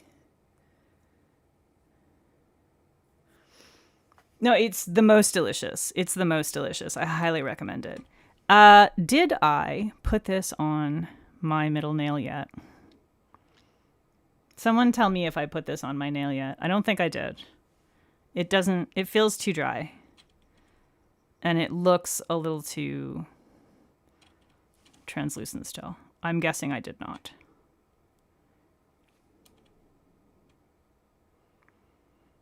Okay. Yeah, that looks more like 2 coats. You need to ask your husband to make dak galbi? Yes. I am the chef in the family. And I don't believe my husband has ever had dak galbi. He's had spicy rice cakes before, but milk leaked in grocery bag. No, that sucks. I hate that. Okay. Second coat of local legend.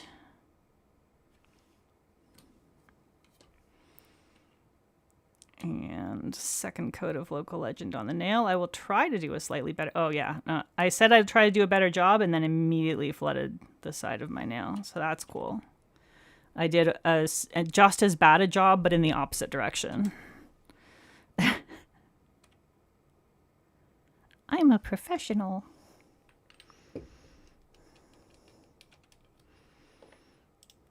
I'm like if Ralph Wiggum was a nail artist / swatcher.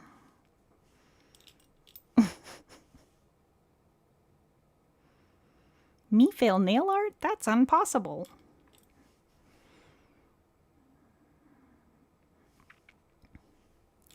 My cat's breath smells like cat food. Okay, second coat of, oh God, local legend. And I think with this one 2 is enough. I can't imagine anyone needs more than 2 coats of this. It's pretty darned opaque in 2.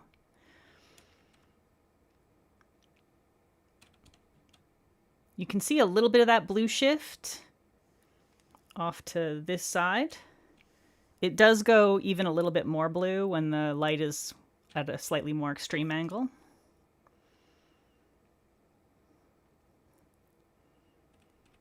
How dare I not have completely steady hands? I know. I am a failure. It's true. I'm the worst.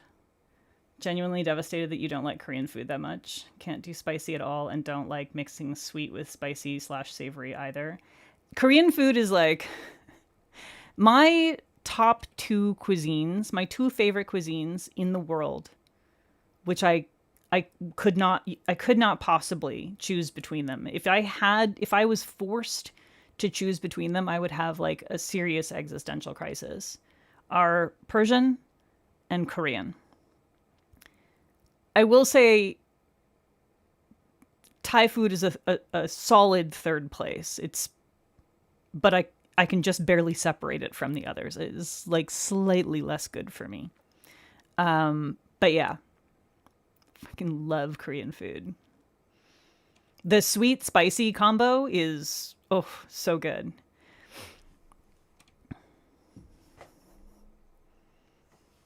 The green is perfect for winter. I think the green is perfect for literally every season because I don't believe in seasonal wearing. It's against my religion that I just made up. Okay, second coat of Wish You Were Here.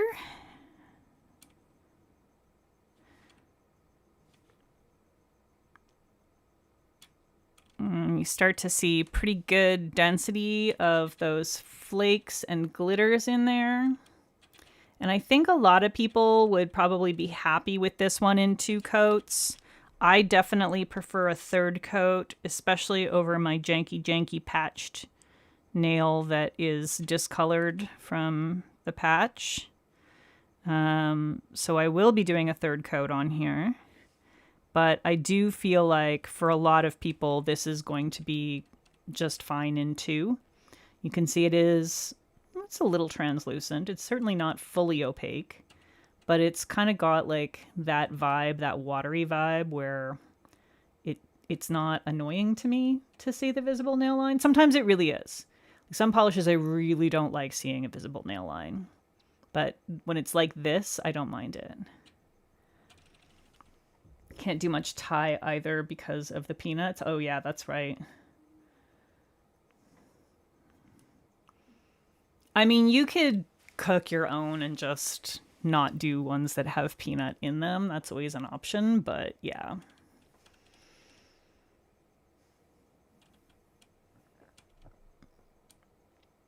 Yeah, you're allowed to be a seasonal wearer. I'm not going to judge you for that. I promise. I promise. I think it's okay when people are seasonal wearers. You should wear what you like when you like. That's my opinion. And if what you like is seasonal stuff, awesome. I like to wear what I like to wear when I like to wear it. And sometimes that happens to coincide with the season, but a lot of the time it doesn't. So here we have 2 coats. And like I said, a lot of people will be happy with 2 coats for all of these. I'm going to show you the third coat on at least a couple of them.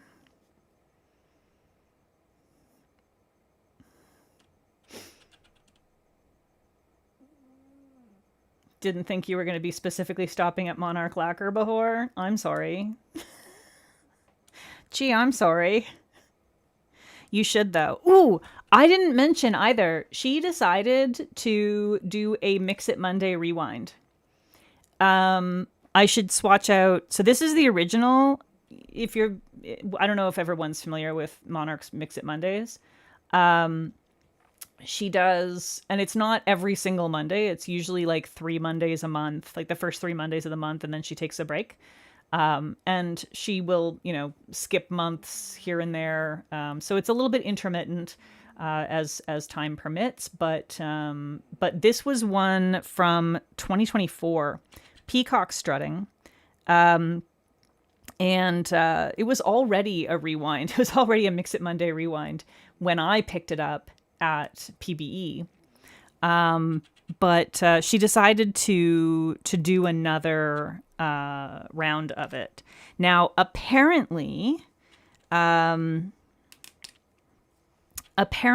new round is a little more opaque than this. It's not identical. She tried to get it as close as she could, but she hadn't actually written down the recipe. The only thing she had to go on was her Mix It Monday video, which, shows her which pigments she used and sort of gives her an idea of the ratios, but it doesn't It's not a recipe, so it's not identical, but it's going to be very close to this, as close as she could make it. Except, like I said, the new version of it is definitely more opaque than this. So it does build up. It's not quite opaque in 3 coats, but I'll show it to you here. This is the old version. We'll do 3 coats of it.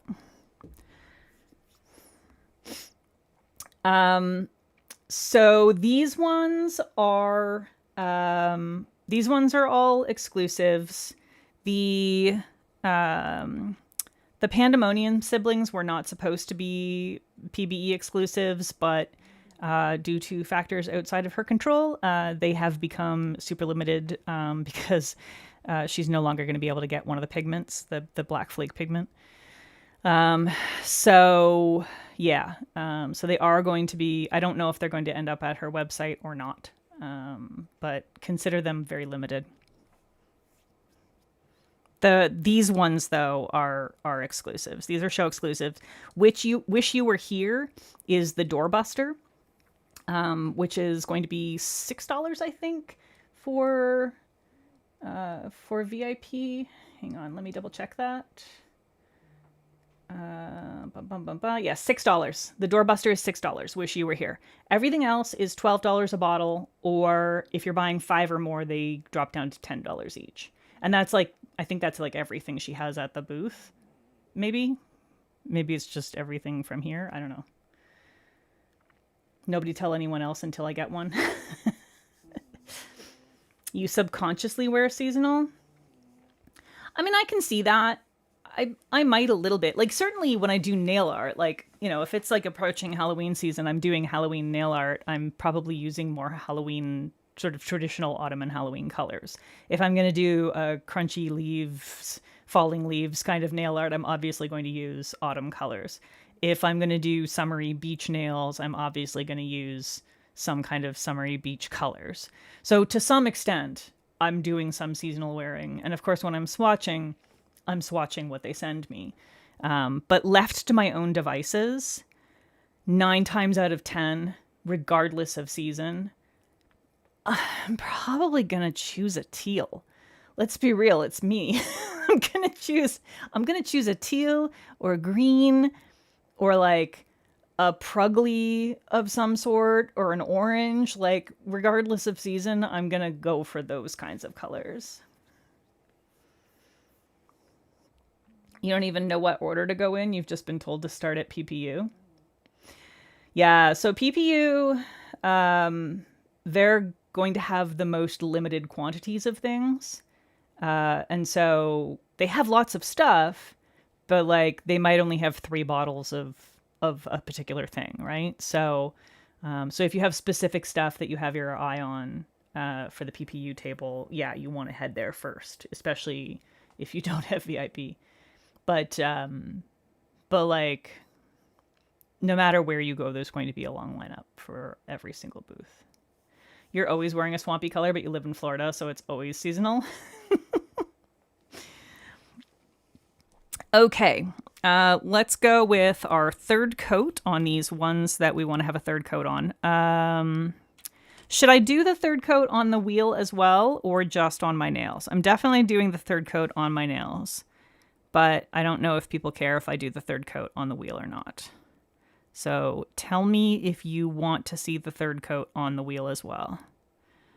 I know that there are, most of us here are natural nails people, but there are people out there who wear clear press-ons on a pretty regular basis, or, you know, otherwise have reason to want to see what they look like in 3 coats over a clear. So if that's you, speak up. I am happy to do it. So these two definitely I like with a third coat. So you can see it just like gives it that little extra. For here, for this one, the hidden gem, it's not so much that the base becomes like opaque in 3 coats. The base never really becomes opaque. It is pretty much a jelly, a very lightly tinted jelly. But the flake density uh, builds enough in that third coat that it basically covers the nail line. So that's the thing for me. I like that flake density to basically turn into full coverage. This one, it's both. It's just the base itself is getting to full coverage with the third one. Okay, we'll do it for Dame. You're not the only one that makes press-ons, for sure. I know that. So I'm more than happy to do that third coat on here so you can see what that'll look like on the pressies. With Hidden Gem, I would say if you want it to look totally opaque on press-ons, I think I would do like a color-matched base. I think that Monarch's Sun-Kissed Coral is close enough that it works. So I will just do a partial on the underside so you can see kind of what that would look like with a, it's not a perfect match, but like if you have this or another sort of similar creme or crelly, that would work if you wanted more opacity. But yeah, you can see that like you get a little better opacity there if you put a color matched crelly or creme underneath it. So I think I would personally do that if I was using this one with clear press-ons, because it doesn't, super affect the color, but it does impact the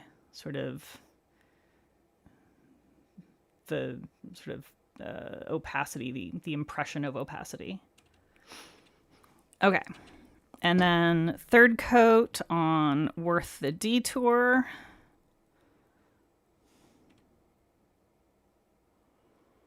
And this one should be reasonably opaque on press-ons, on clear press-ons. Did I already do that on my... Yes, I already did that on my nail. It's still tacky.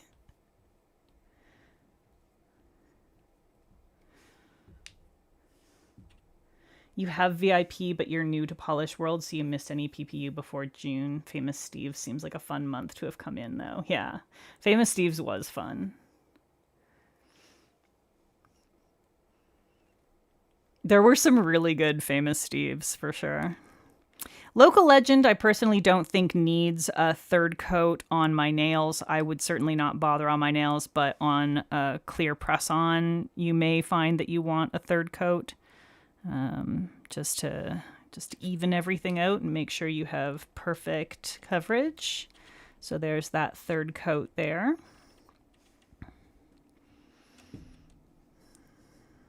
Oh yeah, Misheard Song Lyrics was a hilarious one. And third coat of Wish You Were Here, which I still need to do on my thumb. So that one, pretty opaque in the third coat, even on the clear press-ons or the clear swatch wheel. I did manage to ding the side there, apparently, at some point. Oh well, shit happens. It's not a stream if I don't ding my nails. Everyone knows. Y'all should be used to this. Ooh, we got a huge flake. That's a big, thick flake. Oh boy. Oh boy, that's a big, thick flake. I wanna flip that a little bit. Or something. Okay, that's better. There's like a big chonky flake.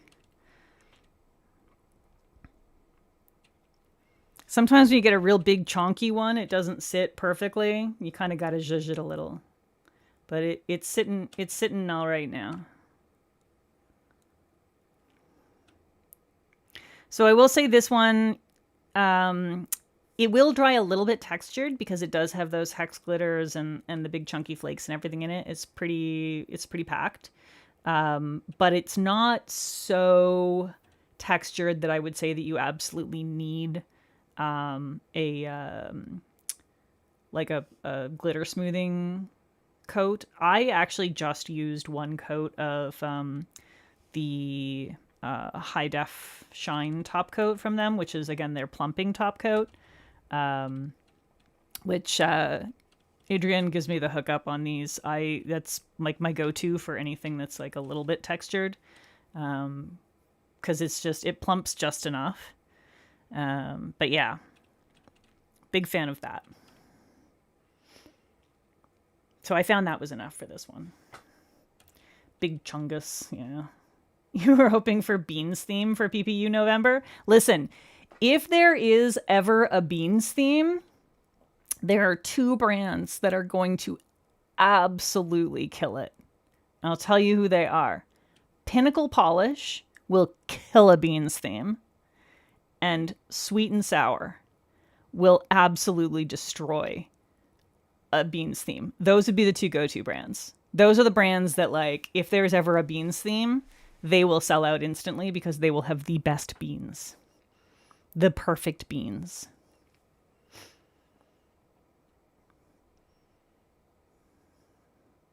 Yeah, September is usually Halloween. October is good. I think if it's in November, it ends up, you don't get it until Christmas, and nobody wants beans at Christmas. That's like not a thing. Rogue would do a good job with with a bean theme too, but Pinnacle and Sweet and Sour not only do the good like glitter crelly thing, but also do really good Pruglies. And like Rogue is no stranger to Pruglies. They do nice Pruglies, but like, please, the Pinnacle and Sweet and Sour are on a whole other level. They're on a whole other level. Rogue would be like, you know, up there, but not on the same level. That's just my opinion, which is the correct opinion, the correct scientific opinion that nobody can argue with, because if they do, they'd be wrong. Okay, let's do a second coat of peacock strutting.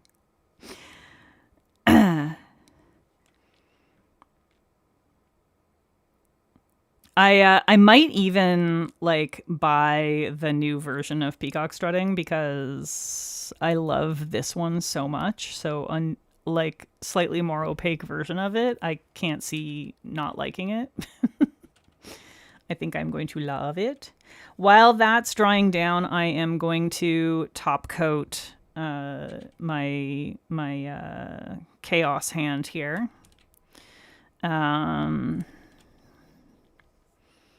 Because, oh boy, does it ever need some top coat. It is feeling a little gritty right now. Like I said, not as gritty as like a really dense reflective polish, but for sure you're going to want either a glitter grabber or a really good plumping top coat. There's like a hair or something that got embedded in this mani, and I just want to get it out before I top coat. It's the cat hair blues, and it's just, I wouldn't care, except it's like hanging off the edge. It's gonna drive me crazy. And I'm having to try and grab it with the tiniest little forceps known to man.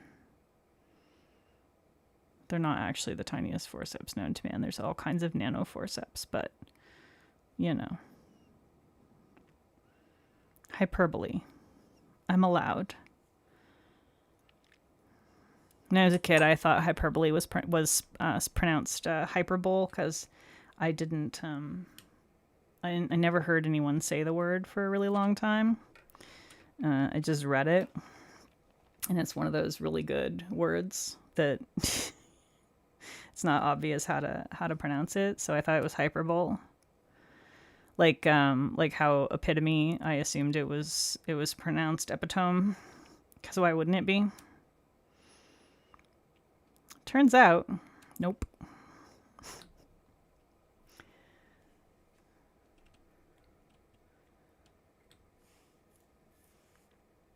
Could I make an argument for toe beans? I think so, yeah.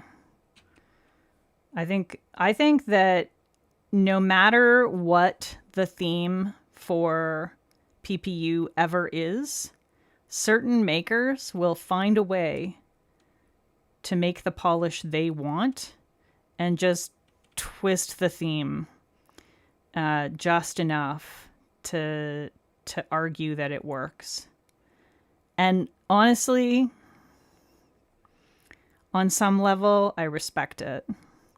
Although sometimes I do reserve the right to look askance at them.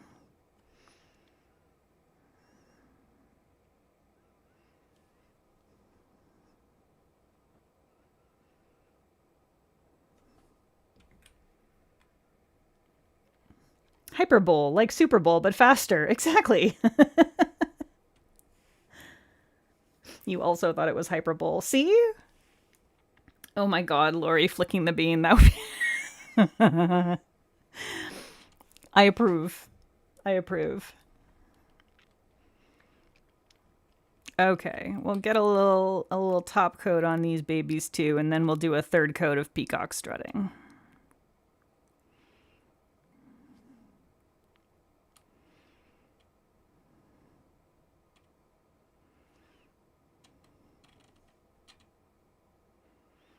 And that's going to be it. You've definitely noticed that since you became aware of PPU in March. Yeah, there's certain brands that they're just going to find a way to make it whatever they want to make it. And then there are the brands that will grumpily follow the theme to the T. I got, and I'm not going to say who it was, but I did get one of the famous Steve's polishes that I got for swatching for PPU. Arrived with a note that said, "Here's my fucking famous Steve." I texted the maker and I was like, "So you don't like the Steve's theme, huh?" They were like, "Fucking Steve's. Who decided this?" It was very funny.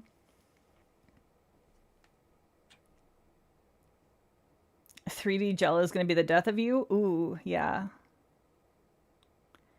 The blue pinky looks like stained glass. You are not wrong. It is fun. You had an 8th grade English teacher who pronounced it hyperbole? Oh my god, Melissa, fire them. I'll never tell Dame, but it was very funny.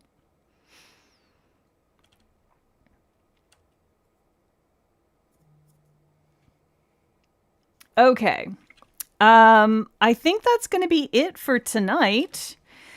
So we have, just to quickly go back over them here, and I didn't bother top coating the wheel. Maybe I should actually, so that you can... Oh wait, I need to do my third coat of peacock strutting. Oh my god. You have thoughts, but the RL Discord loved the Steve's theme. I bet.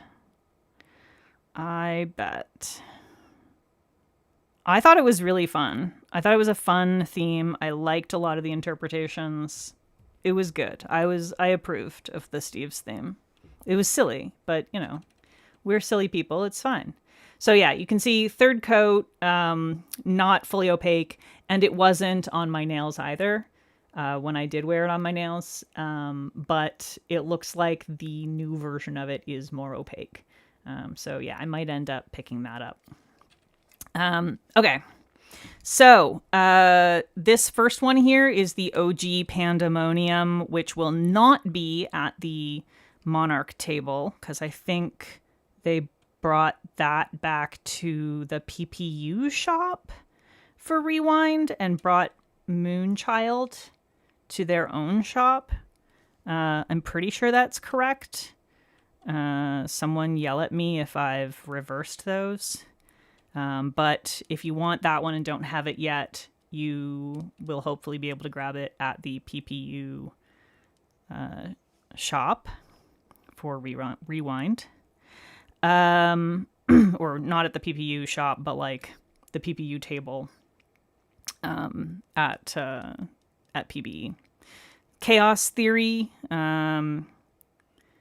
This quad here of Pandemonium siblings are going to be limited edition. They were not intended to be PBE exclusives. I don't know if she has enough to have a bunch in the shop after PBE. I know if she does still have some after PBE, they will definitely go into the shop. But they will end up being more limited than she had expected. So Chaos Theory, Questionable Decisions, Spiral Mode, and High Voltage in 1, 2, and 3 coats radiating out. And here they are on my nails in 2 coats blobbed on. You think Lisa said nothing from Rewind would be at the table most likely? They may have sold out of a lot of stuff. Okay, and then these ones are PBE exclusives. So Hidden Gem, this is shown in 3 coats here, and then on part of the nail underneath, I did a coat of Sun-Kissed Coral, so you can see what it looks like over an approximately color-matched base. And here it is in 3 coats on my nail. And here it is in 1 coat over a dark blue creme. And then worth the detour. Just do a quick top coat on here. In 3 coats on the wheel and 3 coats on my nail. I do think this one wants 3 coats. At least for me. Local Legend, I feel like on your nails you can probably get away with 2. On the clear swatch stick or swatch wheel, I think it wanted a 3rd one. So if you're using it over press-ons or clear press-ons, you probably want a 3rd one. But it's in 2 on my nail. And then Wish You Were Here is on my thumb in 3 coats and on the wheel in 3 coats. And then Peacock Strutting, this is the older version that is a little less opaque. But that should be available at the table. That's a Mix It Monday. It'll be a rewind of that. So that's everything. So they're all going to be $10 each. It sounds like all of her polishes might be $10 each. Is that correct? $10? Let me double check that again. $12, sorry. $12 each. I'm lying. They're $12 each. If you buy 5 or more, then they drop down to $10 each. That's... but Wish You Were Here, that's this one here, that's the doorbuster, so it'll be more limited quantities most likely. That one's going to be only $6.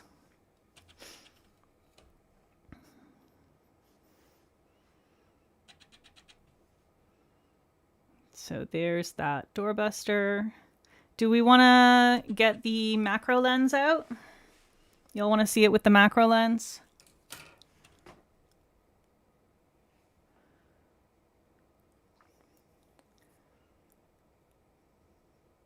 Pouring milk out of a jar was messy, but you eventually got it in your bowl.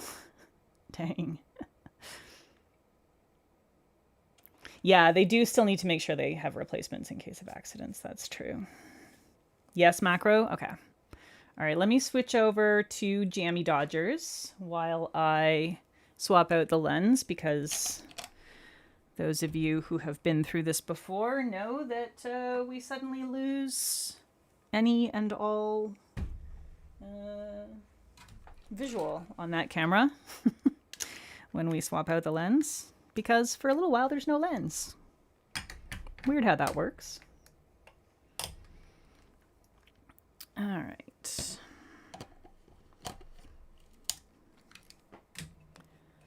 And let me just boost up the height a little bit.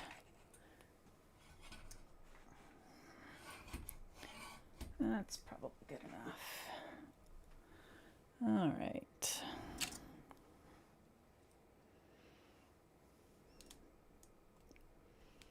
Oh, she blurry. Oh, she blurry. There we go. And I will also need to mess with that. There we go. The macro lens needs a little more light. Okay, so there is Wish You Were Here. That's the doorbuster.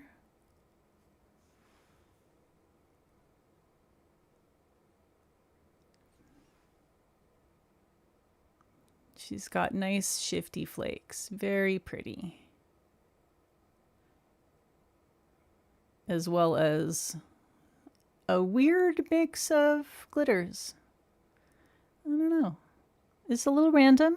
I think it's cute. I like it. And there we go.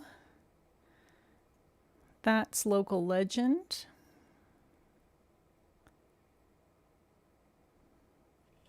Let's see if I can get a little bit more of the blue shift anywhere. Trying to see if there's an angle at which you can see. You can kind of see a little bit of it there. Yeah, you're getting a little bit of the blue shift.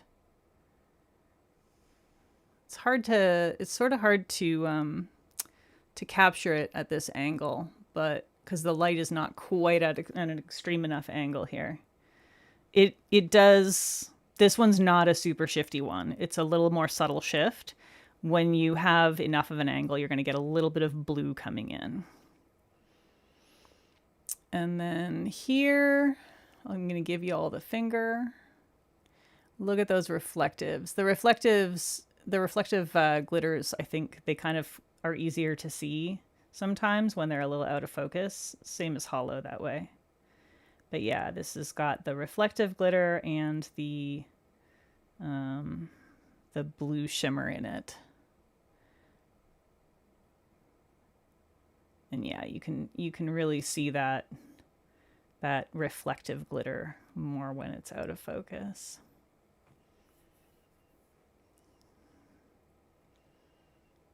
That nail is asking for a break. The one that's patched, yeah. It's already broken. Already broken. This one's Hidden Gem. And that's in 3 coats. You can see that the jelly itself has not reached full opacity, but the flakes, when you build it up in 3 coats, really do a lot to mask that little bit of visible nail line. I think this one's fine in 2, to be honest, but I do slightly prefer it in 3. Also, usually when I swatch these, I'll when they're still a little bit tacky, I'll tap around the edges. This is just like a little pro tip when you're swatching anything that's like a little bit flaky. If you have some flakes, some soft flakes or soft glitters, when they're sort of at the just tacky stage, not all the way sticky, but not dry either, you can kind of just press any little protruding flakes just gently into the edge of the nail, and it helps to smooth things out so you don't have anything that catches. And there is Hidden Gem in 1 coat over, that's Hollow Taco Shady Navy. It does look sort of opalescent. It's really lovely.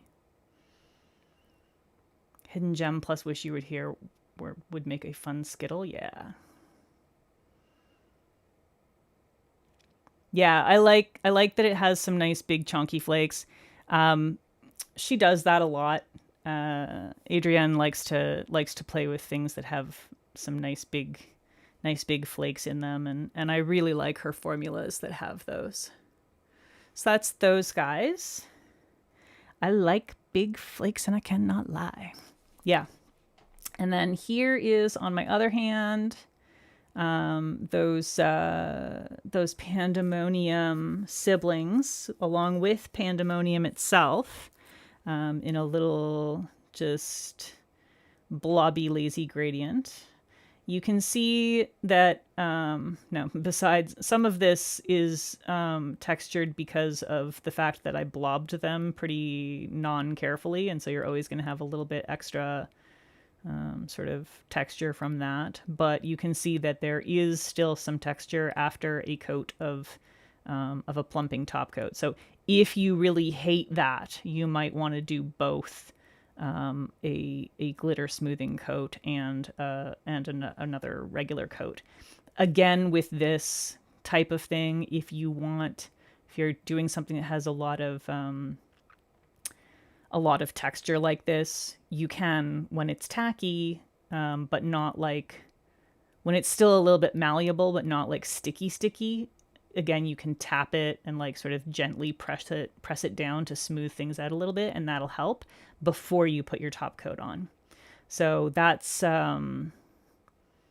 just a thing you always have the option of doing with super chunky, glittery, or flaky things. But yeah, so for me, this kind of level of texture doesn't bother me because it's like, it's not a gritty texture. It's a kind of a smooth texture, but I know some people are more sensitive to texture than I am. So they would probably want to have another coat of something. You always double top coat on textured polishes? Yeah.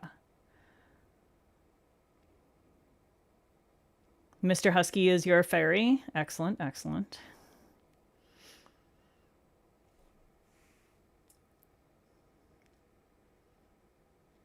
You always wrap extra with flakes? Yeah, I never wrap. I basically never wrap my tips. The only counterexample to that, generally speaking, is when I am going to be traveling and therefore not wearing a peel-off base and trying to make my mani actually last for a week or whatever. Then I'll wrap my tips, but that's about it. You get sprung, gotta pull out the flash because you know that reflective is stun. Sassy, you're like redoing the whole song. Oh my god, Sassy. Look at the size of those lyrics.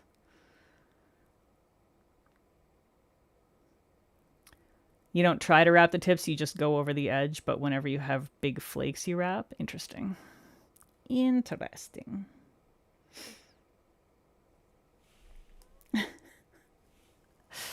All right. Well, that's it. That's all. Tuesday. We are going to do nail art again. No, I don't know what we're going to do for nail art, but we're going to do something. So if you have something you want me to do, then, you know.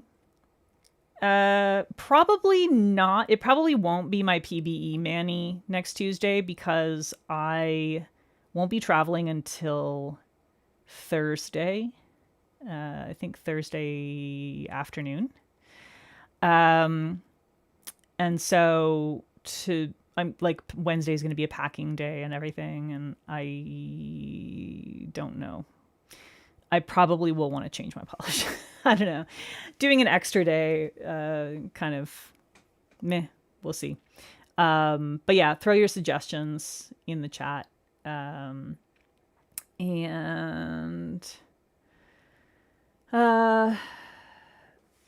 we'll figure something out for Tuesday. After that, this is my last Thursday night stream for a couple of weeks because Next Thursday night, I'm going to be traveling. The Thursday after that, I'm going to be, no, it's just for 1 week that we're skipping. We're missing next Thursday, and then the following Tuesday is a travel day. So we'll be missing 2 streams, a Thursday stream and a Tuesday stream. After that, we're back to normal. Oh yeah, Monday. Monday is the Mystery Manny Mayhem group stream. That is going to be on Yaneli's YouTube.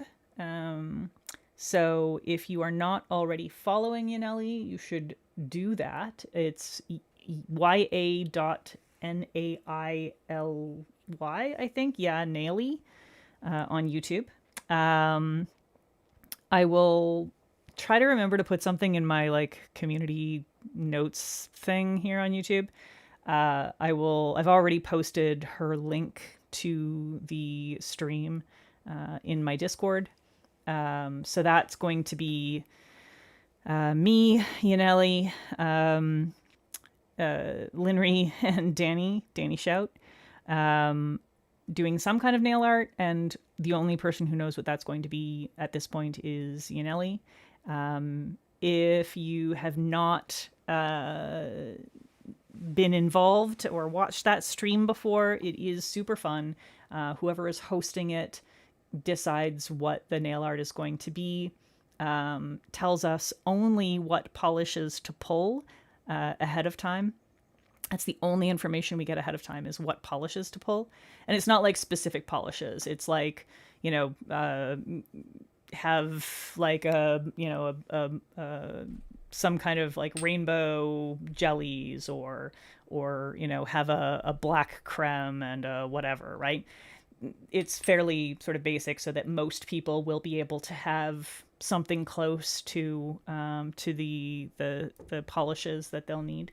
So if you want to follow along at home, you can join in with us, and then we have a hashtag for it as well, which I always forget, and so does everybody else. But we'll remember it day of, so you can paint along with us and then post it with the hashtag, and it's fun. No, Yaneli has not told us what to pull yet. Yeah, we don't know what we're doing at all, but I promise I will tell my Discord as soon as I know anything. But she hasn't told us. So, it's a mystery. It's truly a mystery at this point. Although honestly, like, I think the rest of us have only really said like a day or two before. So it's not like she's late. She's actually early in the sense that she has already put her link up for the group stream. The rest of us are all like same day making the link. So yeah, keep it secret, keep it safe.